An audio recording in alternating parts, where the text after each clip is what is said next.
أسعد الله مساءكم بكل خير. بعد قليل ستبدأ الجلسة الثالثة في اليوم الثاني من قمة المعرفة تحت عنوان المردود الاقتصادي للتعليم العالي والبحث والتطوير والابتكار. حضورنا الكريم، ستبدأ الجلسة الثالثة بعد قليل تحت عنوان المردود الاقتصادي للتعليم العالي والبحث والتطوير والابتكار. حضورنا الكريم، ستبدأ الجلسة الثالثة تحت عنوان المردود الاقتصادي للتعليم العالي والبحث والتطوير والابتكار بعد قليل في اليوم الثاني من قمة المعرفة. حضورنا الكريم، أسعد الله مساءكم بكل خير في اليوم الثاني من قمة المعرفة في الجلسة الثالثة لليوم تحت عنوان المردود الاقتصادي للتعليم العالي والبحث والتطوير والابتكار.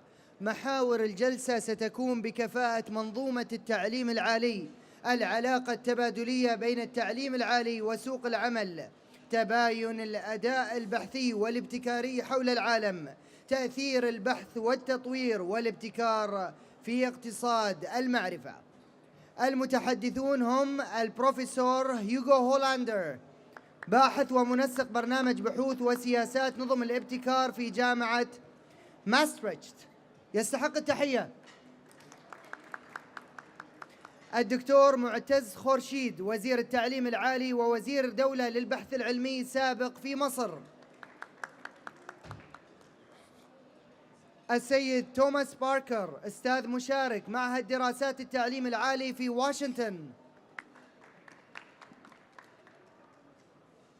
والدكتور علي إبراهيم، أستاذ في جامعة الإمارات.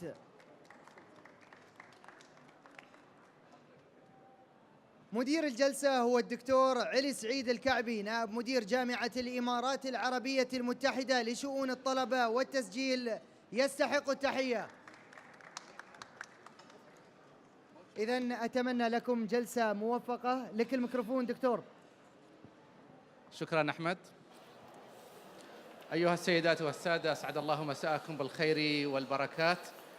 نرحب بكم في اليوم الثاني من قمة المعرفة اليوم، أو النسخة الخامسة من قمة المعرفة، وأهلا بكم في هذه الجلسة والتي تتناول موضوع مهم جدا، وهو موضوع التعليم العالي والمردود الاقتصادي للتعليم العالي والبحث العلمي. يسعدني ويشرفني في هذه الجلسة كما قدم الأخ أحمد وجود نخبة وكوكبة متميزة من المتحدثين من مختلف بلدان العالم، وسوف نقوم بتقديمهم بعد ذلك كل حسب الورقة التي سوف يقدمها. أولاً سوف نبدأ بالتعليم العالي، وسوف نبدأ بالدكتور علي إبراهيم، الأستاذ المشارك في جامعة الإمارات، وهو من الذين شاركوا في كتابة التقريرين الأول ربما والثاني من تقارير المعرفة، قبل أن تتحول هذه التقارير إلى مؤشرات المعرفة هنا في مؤسسة محمد بن راشد بالتعاون مع UNDP.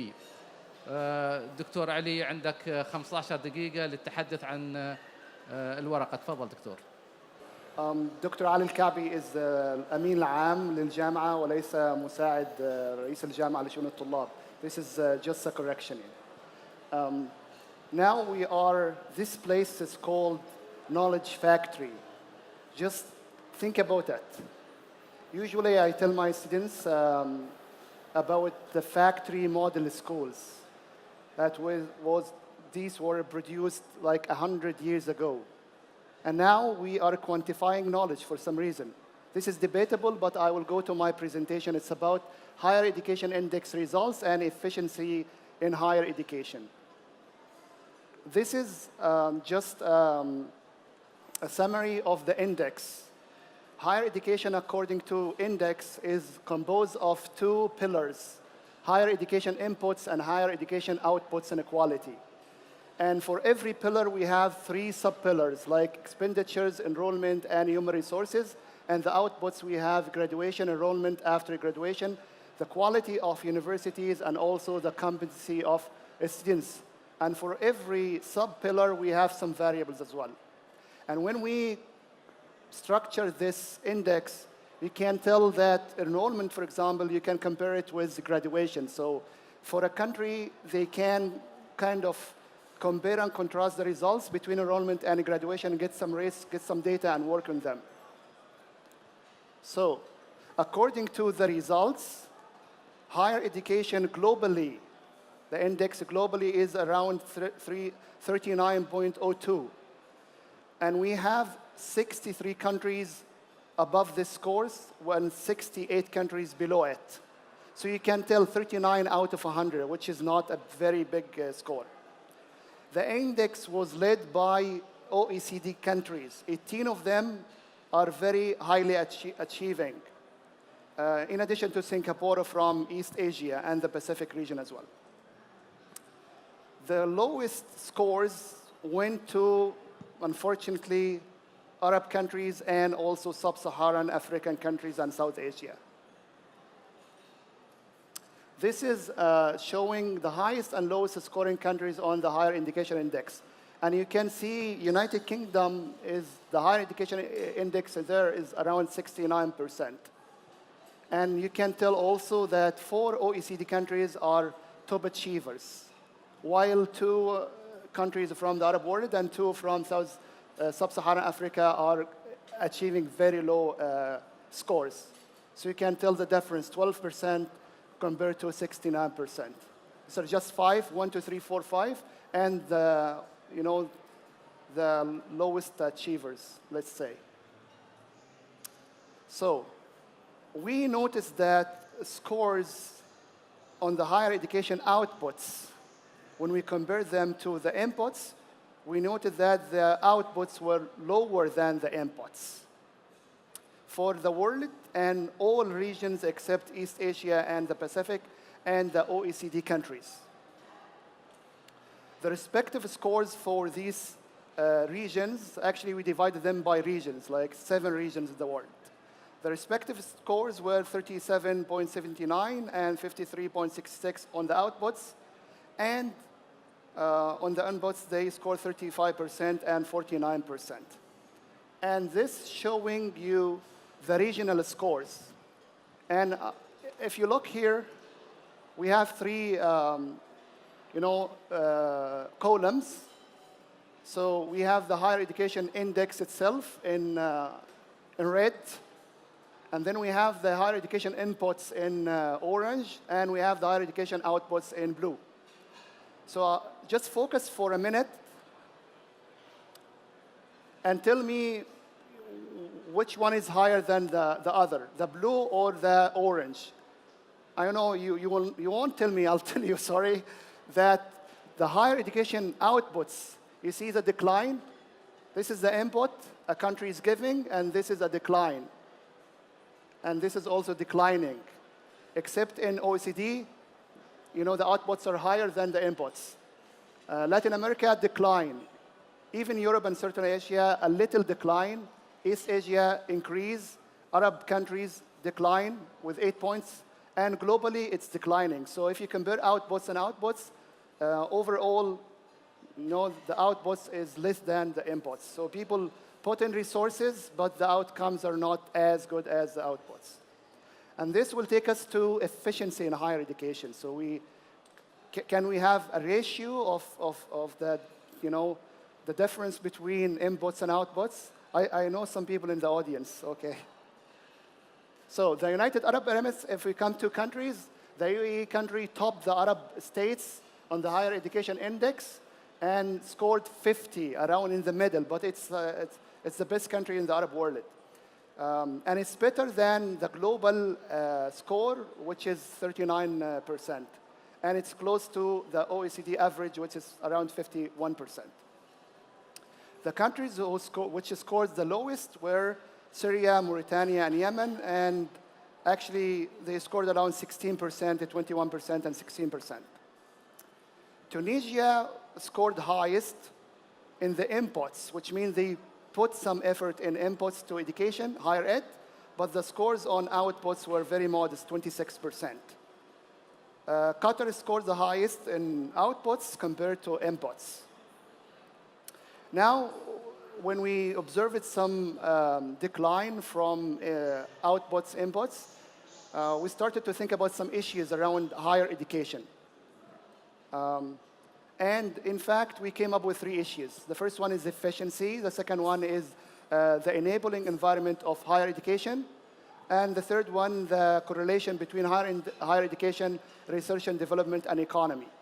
But for the purpose of this report, we just present efficiency in higher education.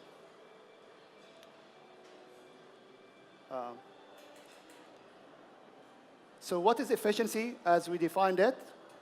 Efficiency of any sector or institution is determined by its ability to strike a balance between the inputs and outputs. And it means maximizing the outputs compared to relative to the inputs. So, but there are some caveats or notes we have to consider. Number 1, efficiency in education has many complexities, not simple to assess. Especially when we have them into practice, when we kind of assess them. Because government education institutions actually do not play the role of a competitor to the private sector. So they don't operate within, the market competition. So public universities, I mean. Note number 2, it's difficult also to measure efficiency in higher education due to some external factors that are not governed by higher education institutions, like the cultural capital of the families, SES, and so on. So this is note number 2. It's not easy to assess it. Number 3, it's about the method of measuring higher education efficiency. It assumes that the word the same performance is the same in any country, which is not the same. Usually, learning is different from performance. And if we say we have 1,000 students who got like 70% of them got an A in Tunisia, and also 7% got an A in Egypt, we cannot just equate both of them, okay? And finally, note number 4, current research says that there is inefficiency in higher education. And there is a decline of the outputs relative to the inputs. However, we cannot just prejudge and say, for example, the system in Morocco is inefficient, because generally the education system is inefficient. We found that some countries would be developing, however, they can maximize on the inputs more than developed countries. So this is note number 4. Now, how we assess efficiency. We calculated a ratio by dividing the outputs on the inputs. How we interpreted it, actually, if we divide and we have 1, so outputs divided by inputs, we have got 1, it means this is the threshold for efficiency. If it declines below 1, the system isn't efficient. If it goes above 1, the system is efficient, which means outputs were maximized than the inputs. So how many minutes? 2 minutes. So what does it mean? What the data told us? The data told us that generally, if you look at these numbers, it means that 4 regions of the world, their higher education index or the sectors were not efficient enough. Only European countries and an OECD and East Asia, they have efficient higher education sectors. These are the countries in the Arab region, and you can tell Bahrain, a good education system, higher education system, 1.8, maximizing. However, if we go to Yemen, for example, 0.93, we cannot say it's an efficient, it's below 1. However, actually, if you look at the higher education index itself, it's 16%. So if a country is dropping so much in its higher education index, we cannot say it's an efficient system. You know what I mean? Okay. But if it reaches the 39%, which is a global average, we can say this is an efficient system. Okay? Here is a comparison between the outputs and inputs, and you can tell the outputs, this is in Arabic, the outputs in red and the inputs in blue. But you can tell blue is above the red, right? So it's not efficient in most of the Arab countries.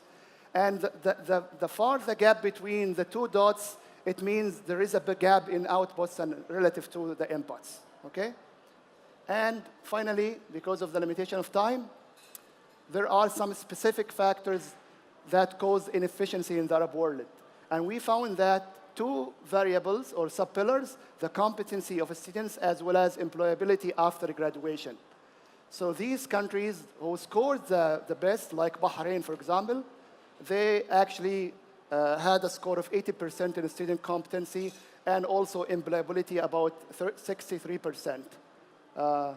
So finally, the lessons from the countries who kind of maximized their outputs should be learned, and we should draw some lessons from them.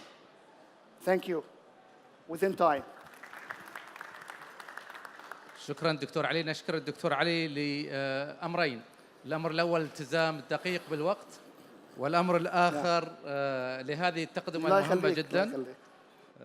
قدم تقدمة مهمة جدا لهذه الجلسة، وهو عن التعليم العالي ومؤشرات التعليم العالي والكفاءة، مقدما أمثلة على المستوى المنطقة والمستوى العربي وكذلك المستوى العالمي. فشكرا جزيلا على هذه التقدمة وهذا العرض المتميز. المتحدث الثاني أيضا في مجال التعليم العالي، رحبوا معي بالأستاذ الدكتور توماس باركر. بروفيسور باركر واحد من كبار المنتسبين إلى معهد سياسات التعليم العالي والمسمى بالIHEP، وهو أيضا له مشاريع كثيرة في مجال تمويل وإدارة التعليم العالي. كان قد أسس معهد الموارد التعليمية حتى أصبح رئيساً للموارد أو لهذا المعهد فيما بعد. كان قد بدأ حياته المهنية في جامعة هارفارد، ثم أصبح بعد ذلك تنقل بين مختلف الجامعات والمؤسسات حتى أصبح رئيساً لكلية بينغتون في فيرمونت. دكتور باركر عندك 15 دقيقة، تفضل. Good afternoon, everyone. Congratulations for having lasted this long in the conference. Sometimes our attention spans begin to get a little bit short towards the end of the conference day, so I'm very happy that you're all here. I want to address a little bit this morning or this afternoon this issue that's in the title of this session, which is what kind of education do societies need? There's an interesting thing about this question. It assumes that if we know what kind of higher education societies need, that we will therefore be able to create colleges and universities which meet those needs. This may or may not be true. It's also true that this question assumes that somewhere, someplace, there is an authority which tells us what kinds of institutions society needs. And I'm going to suggest that there are two sources of that authority. One is pretty simple. In a lot of countries, there is a central authority. There is a higher education ministry or some branch of government which says, look, here's what we need. You, the universities, provide it for us.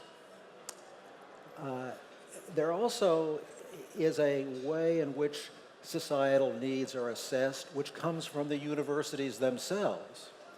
They have expertise, they have research ability. They answer that question. They say, we're going to invent ourselves in such a way that we can be of greatest service to society. The problem is, how do we measure the effectiveness? No matter how we come to the conclusion of what societies need and what universities should do, how do we evaluate whether universities are in fact fulfilling that obligation? Well, one way is through lots of internal data and research the kind of data which Ali just presented to you. Unfortunately, in today's world, there is another source of information about how effective universities are being in serving their societies. Rankings. The world has gone rankings mad. There's a kind of insanity in the world about rankings. People believe rankings. I belong to a group called the International Rankings Expert Group. So theoretically, I'm a rankings expert. But let me assure you, the more you know about rankings, the more suspicious you are of their outcomes. Many of my colleagues within the International Rankings Expert Group don't like to hear me say that. But I think we have to realize what a primitive science rankings is. I mean, we all know some of the most egregious examples. I mean, the Shanghai rankings, for instance, counts journal articles that different universities produce. It says, aha, if you produce a lot of journal articles, you must be a lot better than some place that produces just a few journal articles. Well, you don't have to think about that very long to know that that's just patent nonsense. I mean, that doesn't take into consideration the quality of the journal articles. All that requirement does is set up a kind of false incentive for scholars. And sort of scholars, instead of going after knowledge, are going after getting themselves published. I mean, this is nonsense.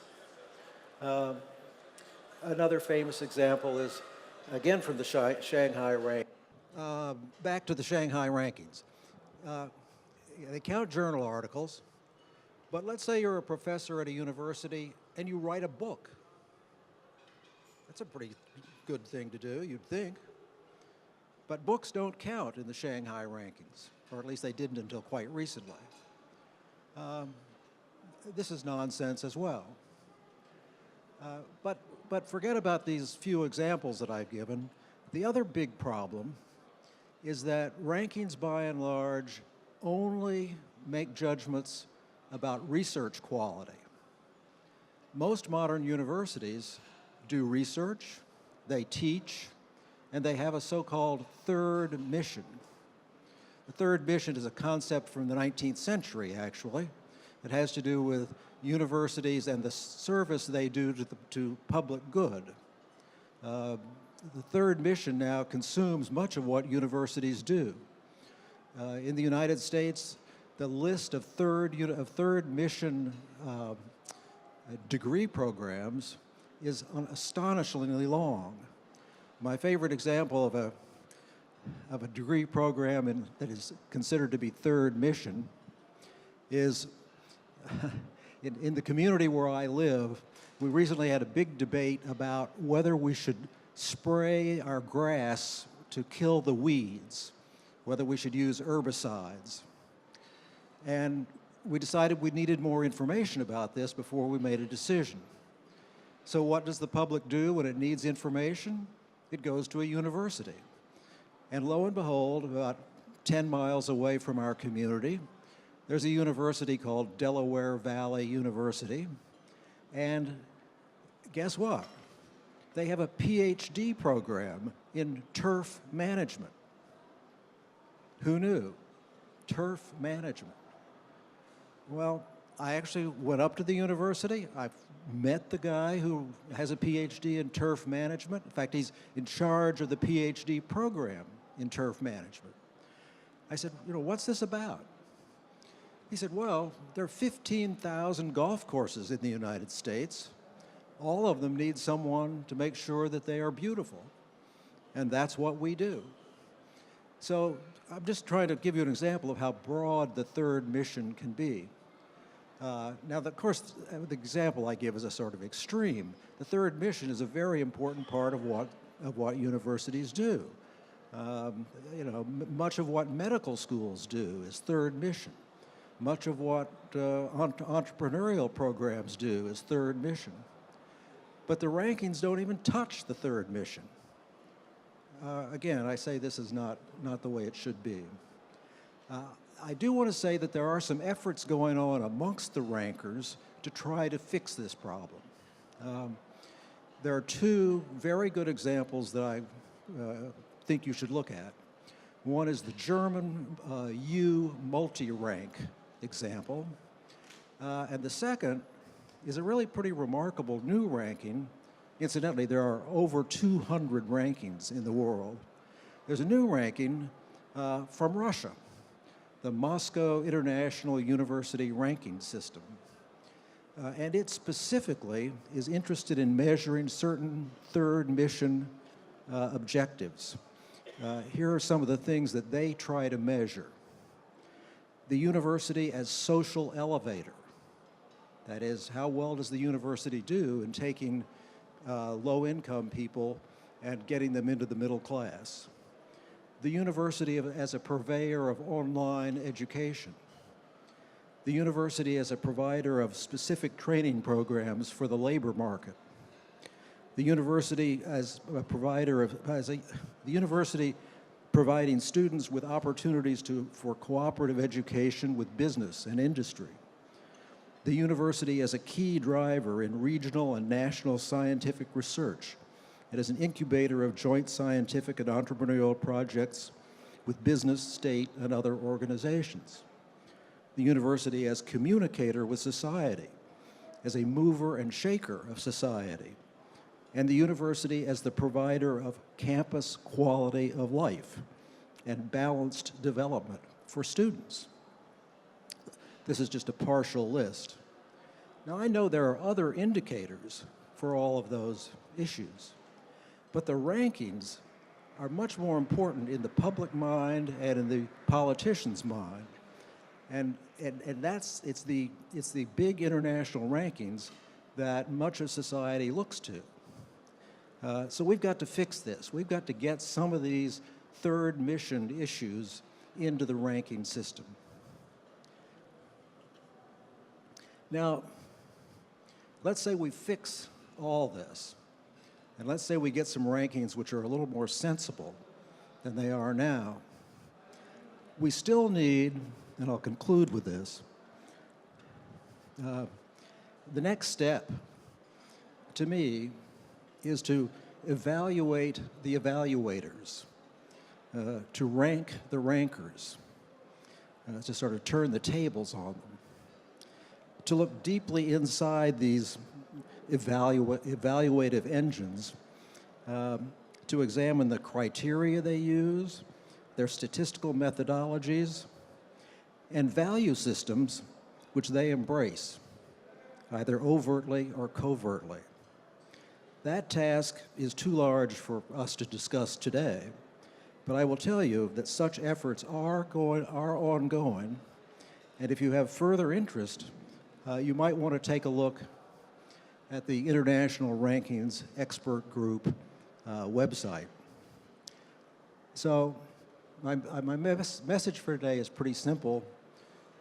We have a problem in higher education. We can fix the problem, but we need to recognize it before we fix it. Thank you very much.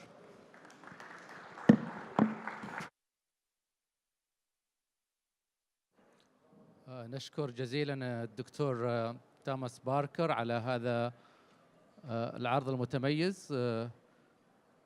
تحدث عن التعليم العالي ومن خبرته الواسعة في هذا المجال، ولعله يعني من أهم التعليقات التي علق عليها وهي مسألة هذا الهوس الموجود في التصنيف العالمي للجامعات، وتطرق إلى الأدوار المختلفة للجامعات التي ينبغي أن تقوم بها، ولعل الجامعات فقط أنها تقوم بالأدوار الثلاثة التي هي معتادة، اللي هي التدريس والبحث العلمي وخدمة المجتمع، ثم تطرق في خدمة المجتمع بمفهومها الواسع ويعني صنفها بأدوار كثيرة.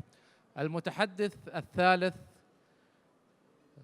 معالي الدكتور معتز خرشيد، وهو غني عن التعريف. كما تعلمون أن الدكتور معتز كان وزير التعليم العالي والبحث العلمي في جمهورية مصر العربية، وهو الآن نائباً لكثير من الجامعات، منها جامعة القاهرة. كنت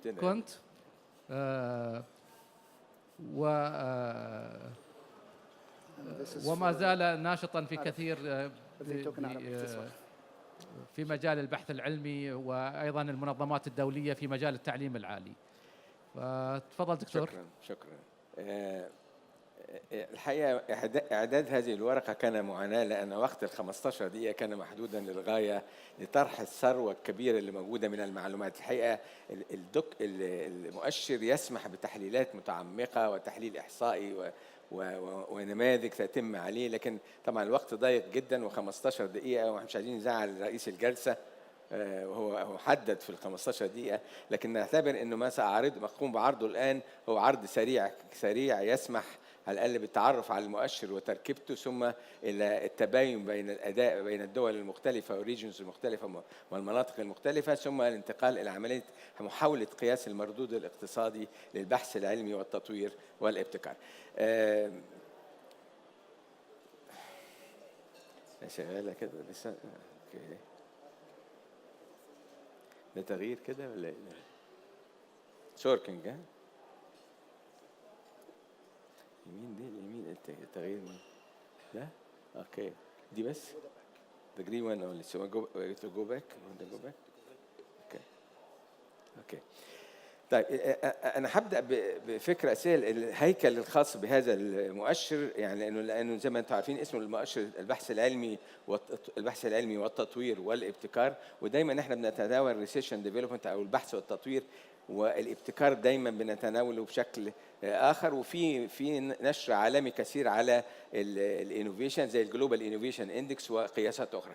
هي ربط الاثنين مع بعض رأينا أنه مناسب جدا في مجال قياس كإنبوت كمدخل لقياس المعرفة بشكل عام، لأنه من ناحية الابتكار قد ينشأ من العملية البحثية إذا كان هناك الدورة المتكاملة للبحث العلمي والتطوير التي تبدأ بالاستكشاف وتنتهي بمنتج ويسوق في السوق. كذلك الابتكار في الإنتاج لابد أن يكون من خلال مراكز بحث وتطوير بالشركات والمؤسسات الإنتاجية، وأيضا حتى الابتكار المجتمعي يحتاج إلى knowledge worker أو شخص قادر على البحث والتطوير. والدول التي نجحت في الابتكار بشكل عام عندها قاعدة قوية للبحث والتطوير والابتكار. رأينا أن يكون ده أدي أول اختيار منهجي عملناه، وبالتالي والاختيار المنهجي الثاني خاص بأن احنا تناولنا 3 جوانب رئيسية للابتكار: الابتكار في إطار منظومة البحث العلمي والتطوير، الابتكار في الإنتاج من خلال المنظومة الإنتاجية، ابتكار تكنولوجي وغير تكنولوجي، ثم الابتكار المجتمعي الذي يركز على الأصول غير الملموسة ويركز كذلك على مخرجات الإبداع والمخرجات الإبداعية، ويركز بالتالي على المخرجات الثقافية المختلفة، النظرة المتسعة للمجتمع المبتكر أو القادر على الابتكار والذي ينتج عنه سلع مختلفة ابتكارية. فده كان الحقيقة الاختيار، ومن ثم الهيكل بتاعنا في المؤشر في عجالة إنه إحنا بنقيس المدخلات والمخرجات للبحث العلمي والتطوير ونوزعها حسب وحوش أساسية وتطبيقية وتطوير تجريبي، وإن ده بيؤدي إلى زيادة المخزون المعرفي، وهو يساعد في الابتكار أيضا في هذا. لكن بجانب ذلك لابد أن يكون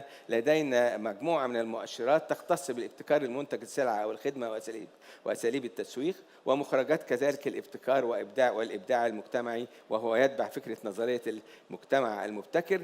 والحقيقة الابتكار والبحث العلمي مع بعضهم البعض يساهموا بشكل كبير جدا في تحقيق أو الاقتراب من اقتصاد ومجتمع المعرفة والتنمية وتحقيق التنمية المستدامة. ينقص بس ان لابد ان يتم ذلك في مناخ ملائم، مناخ اقتصادي واجتماعي وسياسي وثقافي ومؤسسي، وبيطلق عليه البيئة التمكينية. ثم كمان هناك بنية تحتية الاتصالات والمعلومات والبنية التحتية الطبيعية اللي لازم يكون لدينا مؤشرات عنها حتى يكتمل. هذا الشكل المكتمل وتقسيم المؤشرات التي تتضمن في هذا الإطار. نبدأ في عرض بعض البيانات إذا سمح الوقت. احنا طبعا التقسيم اللي أمام حضراتكم هو تقسيم المناطق المختلفة اللي اتفق عليها، وده الحقيقة مش احنا اللي اخترناها، في الدول العربية منظمة التعاون الاقتصادي وبعض المناطق الأخرى، واحنا بنسعى أن نقارن بين المناطق من حيث أدائها على مستوى البحث العلمي والابتكار في هذا المجال كمدخل. النتائج بتقول إنه عندنا بالنسبة لاستخدام دي أظن ده مؤشر ان واضحه الصوره ان بالذات منظمه التعاون الاقتصادي والتنميه تميزت عن الاخرين في المؤشر الاجمالي للبحث والتطوير والابتكار وعلى كافه المستويات والمحاور، ثم جاءت شرق اسيا والمحيط الهادي في هذا، وهم دول الاثنين اللي كان ادائهم في مؤشر البحث والتطوير والابتكار المركب اعلى من المتوسط العالمي. باقي المناطق كان القياسات بتاعتها اقل من المتوسط العالمي، وده بيعود الى اسباب متعدده. يعني لو بصينا هنا نجد ان المتوسط منطقه التعاون الاقتصادي والتنميه هي الاعلى، شرق اسيا 28 اقل كثيرا لكنها تتعدى المستوى المتوسط العالمي اللي هو امام حضراتكم 27 في نهايه التيبل. الدول العربية كان أدائها متوسطها 21. المؤشرات عموما، وده الغريب في أنها مؤشرات لما جمعناها على المستوى كانت أصغر متدنية مقارنة بالمؤشرات الأخرى الخاصة بالتعليم والخاصة بالاقتصاد. لكن بنجد برضو من ضمن النتائج المهمة أن هناك انحرافات بين الدول وبعضها البعض. يعني المتوسط لا يعكس فقط الأداء بشكل جيد. الانحراف المعياري على سبيل المثال لمنطقة التعاون الاقتصادي والتنمية كان حوالي 13.5، وهو يقترب من التشتت أو الانحراف المعياري اللي موجود على مستوى العالم، وده لازم يؤخذ في الاعتبار عند التحليل النتائج. يعني بالتالي وصلنا إلى الآتي: أن أفضل نتائج على مستوى محاور البحث العلمي والابتكار بشقيه الإنتاجي والمجتمعي اللي هي مؤسسة منظمة التعاون الاقتصادي والتنمية، إنها احتلت دولها العشر مراتب الأولى في الأداء على مستوى العالم، والمؤشرات تتعدى 60%. كمان 31 دولة من منظمة التعاون الاقتصادي والتنمية احتلت متوسطها كان أعلى من المتوسط العالمي، من 41 دولة فقط حققت هذا. لكن هناك تباين زي ما حضراتكم شايفين، وكمان هي حققت أفضل النتائج في مؤشرات الاقتصاد المعرفي وتكنولوجيا المعلومات ورأس المال البشري. شرق آسيا والمحيط الهادي احتلت المرتبة الثانية بمتوسط يبتعد عن منظمة التعاون الاقتصادي بمعدل واضح وقليل، لكنها كانت أفضل المناطق فيما يخص الابتكار المجتمعي اللي هو الاستثمار في الأصول الغير الملموسة، والابتكار المجتمعي بأشكاله المختلفة اللي هو الابتكار اللي هو المنتجات الإبداعية والمنتجات الثقافية وإلى غير ذلك. وأيضا هناك التباين في هذا. عندما نزلنا إلى المحاور المختلفة: الابتكار المجتمعي، الابتكار في الإنتاج، البحث والتطوير، نجد أيضا أنه دول مؤسسة التعاون الاقتصادي والتنمية كانت الأفضل. لكن عند العودة إلى الدول العربية بقى نجد أن المحاور معظمها أقل من المتوسط العالمي على كافة المستويات، سواء كان ذلك على المؤشر المركب للبحث والتطوير والابتكار، أو كان على مستوى البحث والتطوير لوحده أو الابتكار والإنتاج. فهناك حاجة إلى أن تكون سياسات أقوى في الدول العربية حتى يمكن أن احنا نصل إلى المتوسط العالمي في هذا المجال. الدول العربية أمام حضراتكم، يعني يمكن المملكة العربية السعودية والإمارات العربية المتحدة تميزوا. المملكة العربية السعودية تميزت لأدائها البحث، كان المؤشر البحث العلمي بتاعها كان أعلى مؤشر، والإمارات العربية المتحدة في الابتكار بشكل عام كانت الأفضل على مستوى الدول العربية.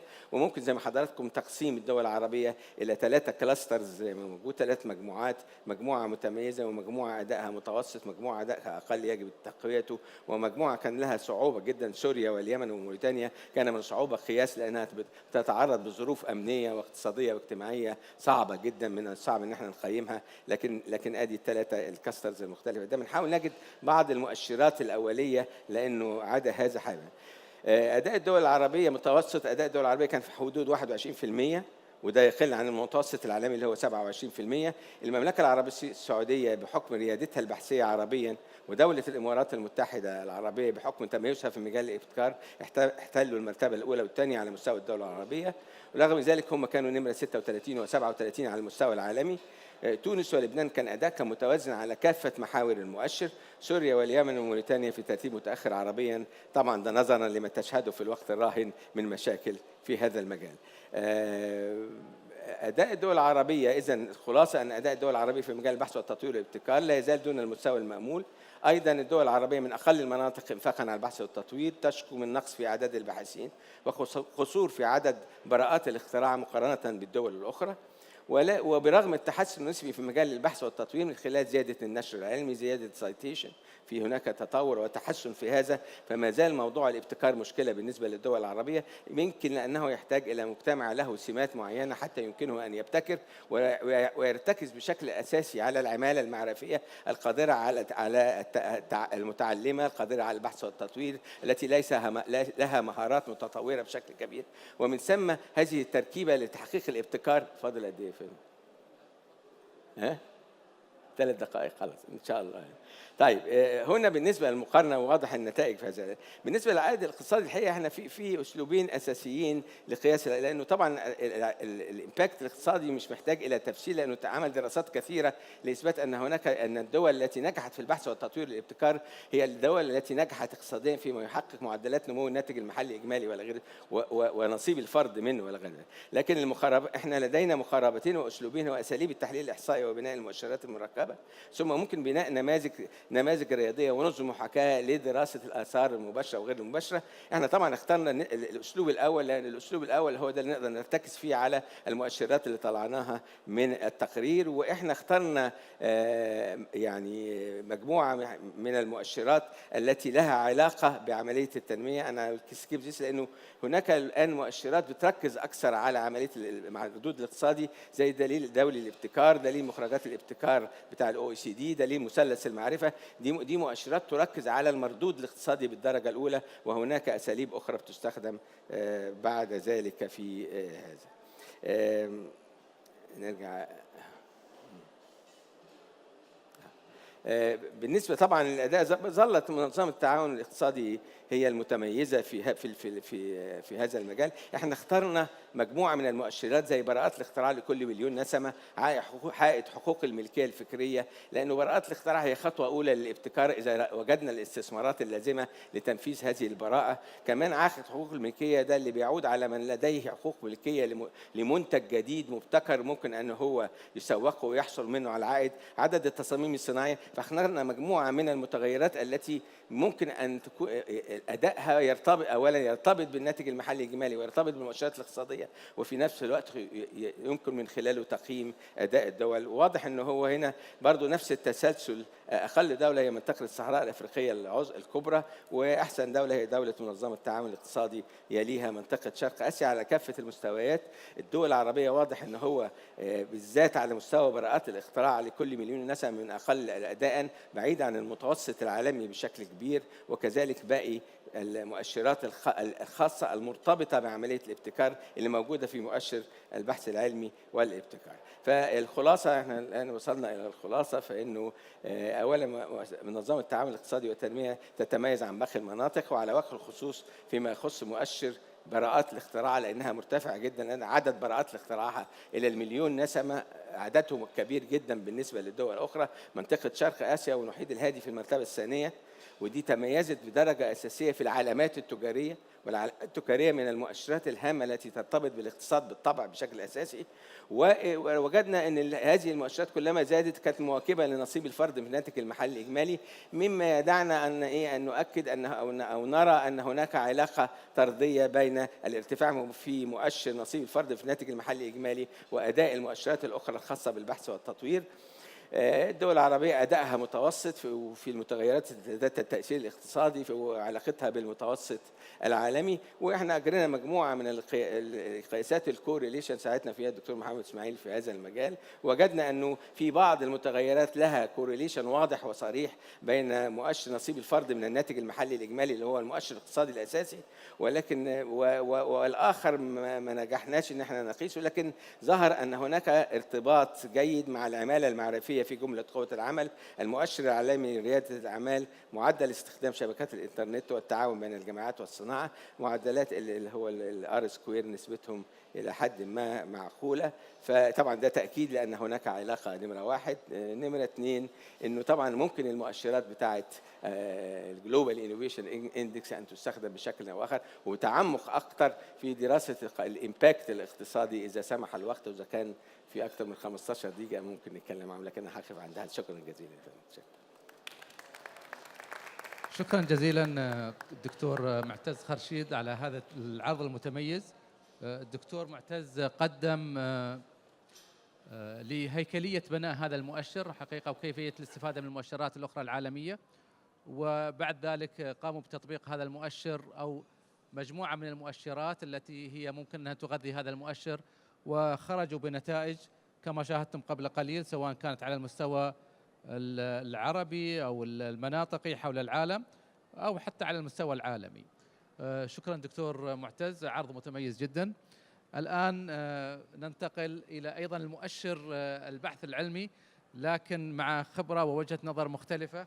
يشرفنا في هذه اللحظات تقديم البروفيسور هوغو هولاندرز، وهو واحد من المتخصصين في أو كبار المتخصصين في مركز ماسترخس للبحوث الاقتصادية والاجتماعية والتدريب الخاص والتدريب التابع لجامعة ماسترخس. فنرحب بك في هذه الجلسة ونتمنى لك التوفيق. تفضل. Thank you.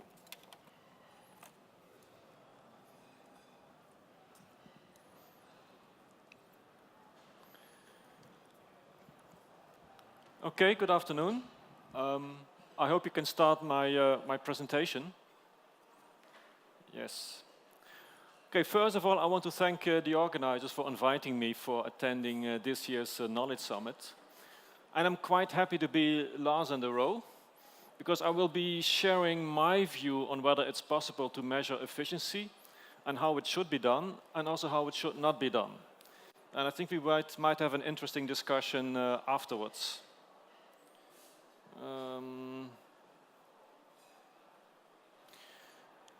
Well, as I could not read the previous slides, as I can read English but not yet Arabic, I think to quickly summarize why the RDI index is important. So there are two reasons probably why my presence here today is relevant. One, I'm in the advisory board for the Global Knowledge Index, in particular for the RDI index, and I'm also in the advisory board of the Global Innovation Index. And third, I'm also the lead author of the European Innovation Scoreboard, which is also a ranking exercise, which we already started back in 2001. So I have a 20+ years experience working on statistics and rankings, in particular with a focus on innovation. I think the nice aspect of the RDI index is that it neatly summarizes the performance of countries on research, development, and innovation in a single number, which helps you to transfer the message to policymakers. But I think what is important now, after the second release of the Global Knowledge Index report, is to see what else can we do with all the data that's being collected in this report. And trying to measure efficiency could be one way forward to get more information, more valuable information out of the report. Now, before going to the RDI index, I first briefly want to share some results from two other, statistical sources. My main interest is in innovation. And in many countries worldwide, statistics on innovation are being collected by sending out questionnaires to companies. So you ask companies about their innovation activities, how they innovate, what kind of obstacles they experience, the objectives, why do they innovate, but also the effects of innovation. And I think it's probably good to have a look at what is happening at the company level. And this slide shows the results of the responses to a question in the 2006 innovation questionnaire for 21 European countries, asking them on a scale from not important to lowly important to highly important to very highly important if they experienced a positive effect of any of these 9 different possible effects. And almost 30% of the companies said that they experienced, as a result of product and process innovation, a highly important effect of improved quality on their goods or services, or an increased range of goods and services. So at the company level, we do see that innovation matters. And if innovation matters, then research and development also matters. A second source is the Global Innovation Barometer from this year, where interviews were being done with almost 2,100 business innovation executives, asking them a question about whether or not in the past 5 years, what share of the innovations in their companies had a positive effect on that company. And we can see that 40% said that, well, that 40% of the innovations were perceived to have had a positive impact on the company. And I've also put in the results for the United Arab Emirates, which was one of the 20 countries or 21 countries which was being surveyed, that the results are quite close to the average results. I think what this slide and the previous slide show is that innovation does matter. There is a positive impact on companies. Whether we can also measure this at the country level is, I think, is a different question. So for those of you who could not read the previous slides showing the structure of the RDI index of the previous presenter, so this briefly summarizes the structure of the Research, Development and Innovation Index. You have 6 pillars divided in inputs and outputs. You have 3, I would say, how do you call this, dimensions? R&D, innovation and production, societal innovation, and they all add up to the RDI index. Now, if you differentiate between inputs and outputs, there must be a reason why you do so. And that's probably because you think that combining the two can tell you something which would be of value for policymakers. And we already have seen in the previous presentations that one way of doing so is by comparing an output index with an input index and calculating efficiency. Is this something that should be done? I'm not really convinced. I have my doubts. And I take it as an example the work which has been done in the Global Innovation Index, a report which was launched more than 10 years ago, which has been published annually, which collects or uses data for about 80 indicators measuring innovation performance for 126 countries. And up until the report of this year, also the Global Innovation Index was showing the results for an innovation efficiency ratio. So there were 7 pillars, 5 of them group into an innovation sub-index, and 2 group into an innovation output index. And what was done in this report, the output index was divided by the input index, and then you could rank countries from being the most innovative, being the most efficient to the least efficient. And in the 2018 report, I see an interesting result. If you look at the top 5 countries, Switzerland, Luxembourg, China, and Netherlands would be the most efficient countries, but also the Ukraine. I think the results already show that maybe such a simple index does not tell us the full story. So if you have a closer look at the 2018 Global Innovation Index report, you will see that the Joint Research Center, which is say the study unit of the European Commission, did a detailed statistical audit, not only of the Global Innovation Index itself, but also of this efficiency index. What they basically did, they run 4,000 simulations with different weights. So you allow to have different weights for the different pillars in your system. And you calculate the index values for all these 4,000 simulations, and you also calculate the efficiency ratio. And if you plot the efficiency ratio then on a map for all these 4,000 simulations, you can see that all possible combinations, all possible results are shown on this slide. And you have a kind of a 90% interval, confidence interval.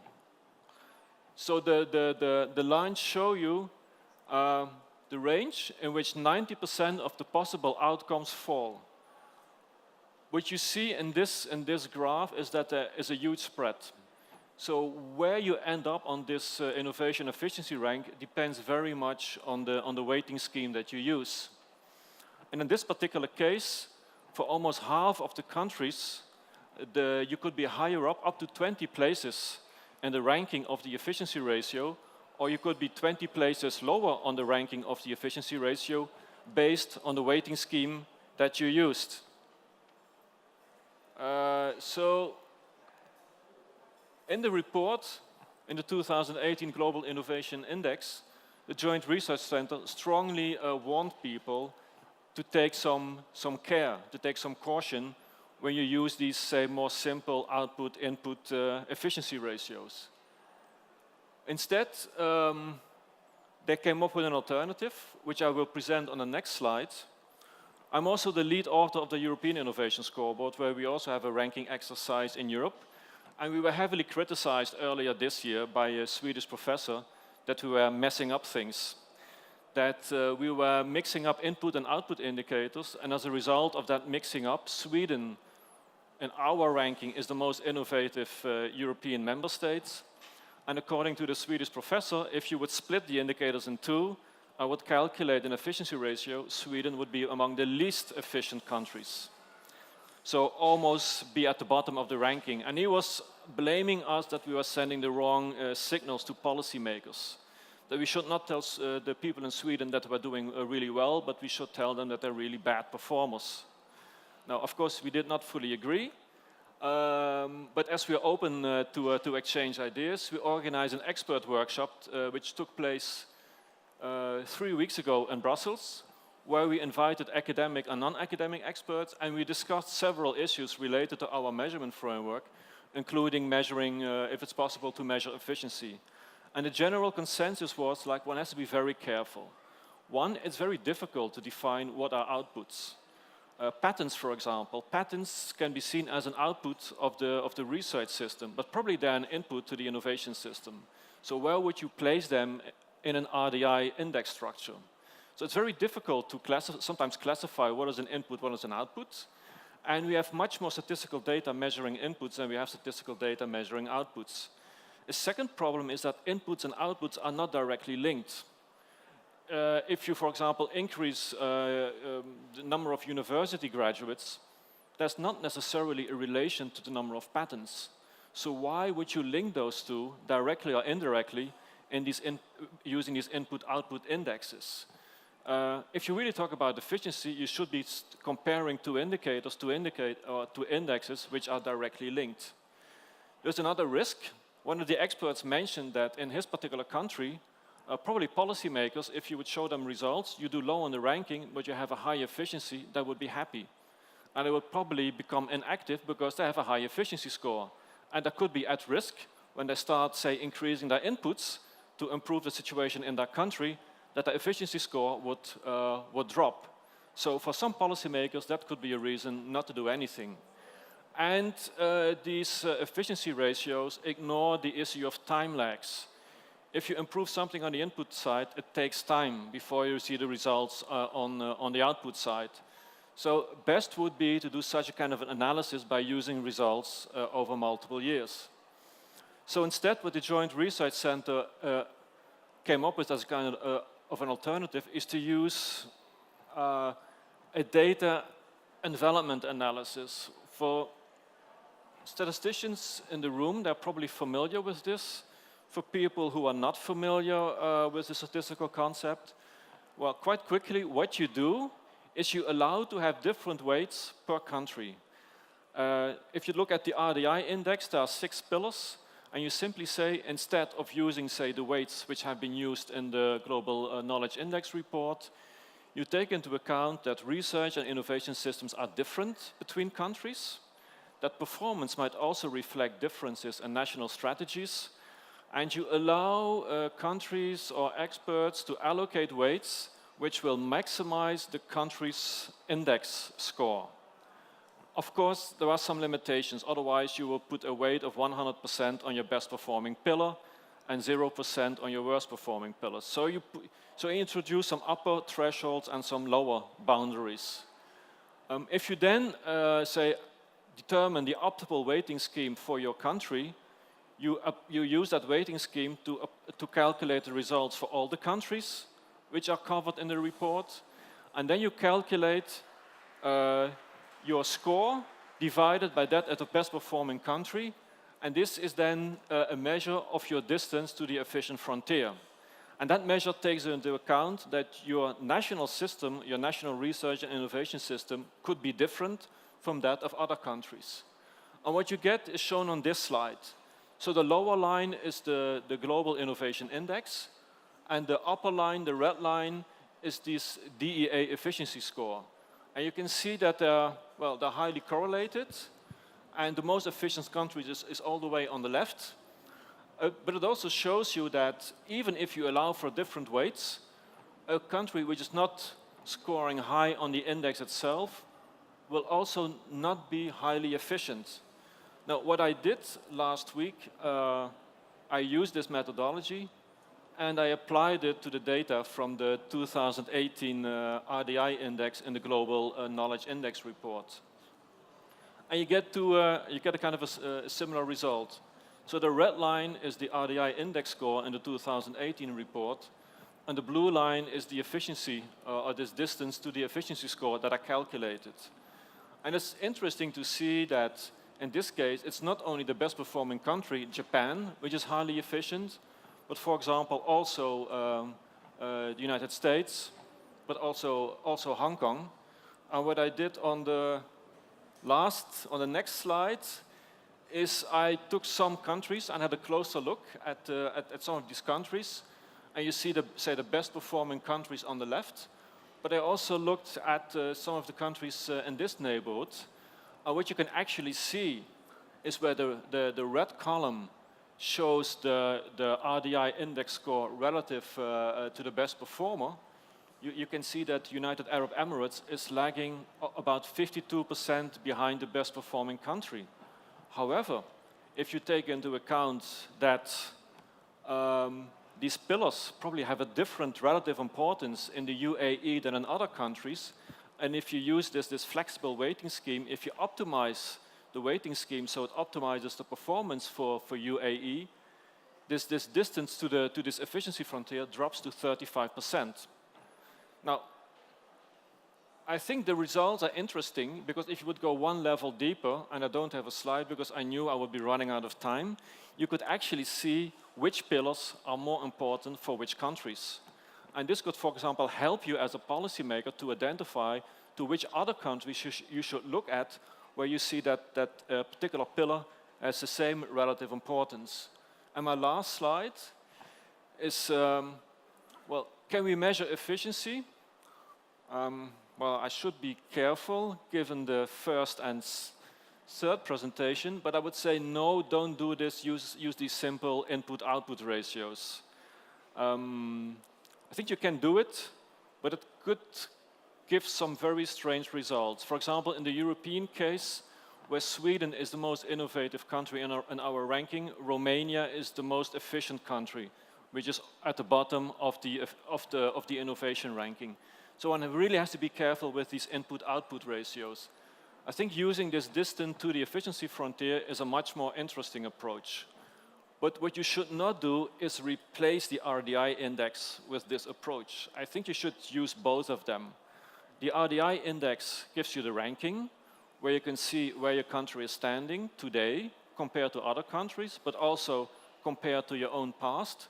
And you can combine this with this DEA analysis to see on which pillars are my relative strengths and weaknesses. And that should help policymakers to really focus on those areas where they could make a difference. And my final slide is just my contact details. نشكر بروفيسور هوغو هولاندرز على هذا العرض المتميز. حقيقة تطرق لموضوع مهم جدا وهو كيفية النظر إلى هذه المؤشرات وهو التعامل معها بحرص. يعني تطرق إلى بعض المواضيع فيما يخص بناء المؤشر نفسه وبعض التحديات التي تشوب هذه المؤشرات وكيفية التعامل مع هذه التحديات. ويعني الموضوع المهم جدا أن هذه المؤشرات في نهاية الأمر ما هي إلا مؤشرات، بالإمكان عمل مقارنات والتحليل والاستئناس بها لصناع القرار، ولكنها ليست بالضرورة أن تكون يعني شيء يعتمد عليه اعتماد كلي.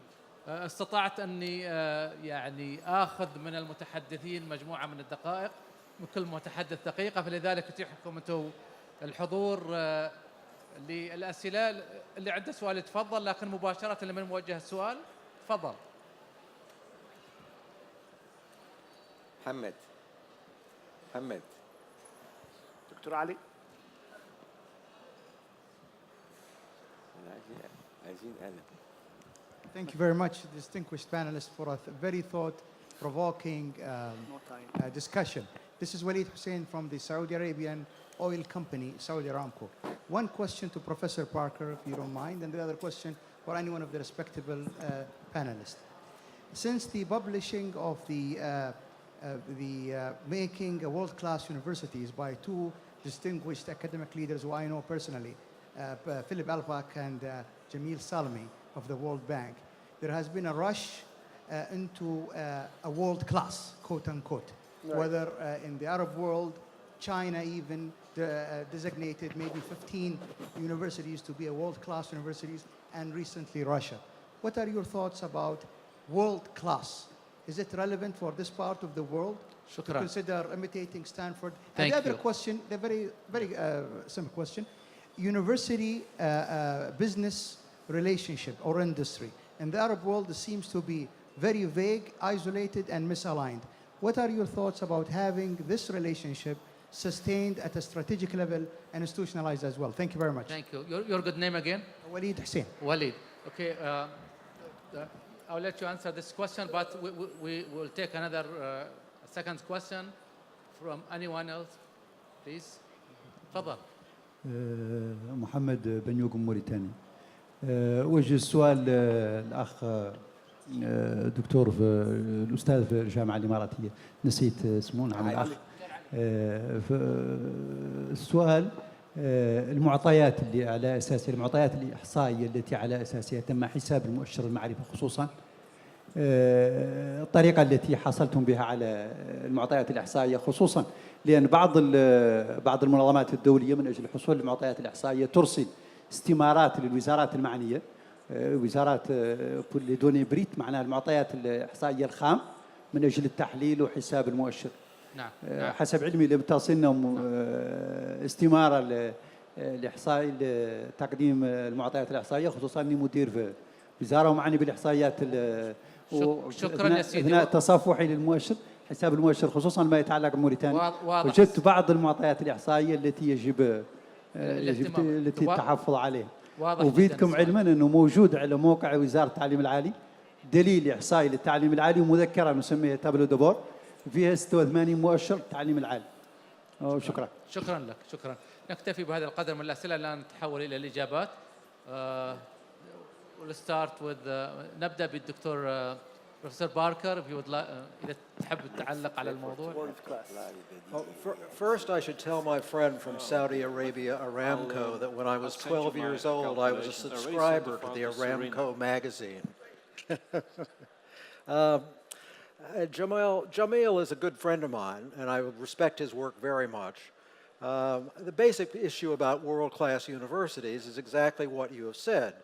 And this is partly, again, because of the rankings. Everybody all over the world for the last 20 years has been rushing to have a world-class university, and it results in a misallocation of resources. I mean, if we ran our hospitals the way we run our higher education system, all the sickest people would get the least resourced institutions, and all the least sick people would go to the best medical centers. It's a kind of mismatch. I was in Vietnam about 20 years ago, and they decided in their 20-year plan they wanted to have 4 world-class universities. I would argue that Vietnam at the time didn't need any world-class universities, but that's what the rankings do. They tell you that if you want to be, the best, and who doesn't, you have to spend all this money to replicate Harvard. I mean, Harvard can hardly afford to replicate Harvard. I mean, Harvard just raised $10 billion in a fundraising drive, and that sounds like a lot of money, but they spend in their annual budget almost $5 billion. So world-class universities are very, very expensive, and it's not at all clear what the return to society is in some countries where that money might well be spent elsewhere. Now I'm going to get in trouble in Saudi Arabia because, of course, they put a lot of money into a world-class university. دكتور علي لو سمحت سؤالك من الأستاذ من موريتانيا نظرا لضيق الوقت. So you're asking about how we got our data, right? Basically, we didn't send any surveys to governments. We wouldn't finish, actually, if we asked governments to provide us with data. So we got our data from UNESCO and the World Bank database. I know that if a country is shown in the index as having a low rank, that would make them unhappy. But this is the data we got from a third party, let's say, UNESCO and the World Bank database. Instead of just saying, there is something with the data, go to the index and try to analyze the results and identify, the actions a country is supposed to take to improve RDI or higher education or pre-university education. Thank you. شكرا جزيلا. نظرا للالتزام بالوقت يبدو أن الجلسة الأخرى نص دقيقة. تفضل. نص دقيقة دكتور. يعني قضية الرانكينج مهمة بسرعة كده. قضية الرانكينج مهمة تتعرف بها كل يونيفرسيتي تقدر تعرف أدائها شكله إيه. أنا بس بتخوف لأنه لازم نبص على الكومبوننت بتاعتها. شنغهاي مثلا رانكينج يركز على البحث العلمي والتطوير. إذا الجامعات التي تركز على التعليم وخدمة المجتمع بيبقى فرصها أقل أن تكون مرتبة ترتيبا عاليا. الكيو اس بيركز يمكن على التعليم وعلى فهنا لابد نبقى كوشس شويه واحنا بنشوفها، لكنها مهمه كاحد الانديكيتورز، لكن ما هيش بتقود الى الورلد. يعني في كل جامعات دلوقتي تنوع فيها كبير جدا، جامعات بحثيه، جامعات للدراسات العليا، لابد ان هنحط نفسنا في انهي مكان. جامعات الدراسات العليا هي الاقرب لان تحقق ريت اعلى، رانك اعلى، لانها بتعمل دراسات عليا وبحوث اكثر وهكذا يعني. لكن بناخذ الاشياء نعم. شكرا جزيلا. خلاصة الكلام انه التعامل مع المؤشرات يجب ان يكون تعامل واعي وحذر جدا. باسمكم جميعا نشكر الدكتور باركر والدكتور علي ابراهيم، الدكتور معتز خورشيد والدكتور هوغو هولندرز، ولكم انتم ايضا الشكر والتقدير، والسلام عليكم ورحمة الله.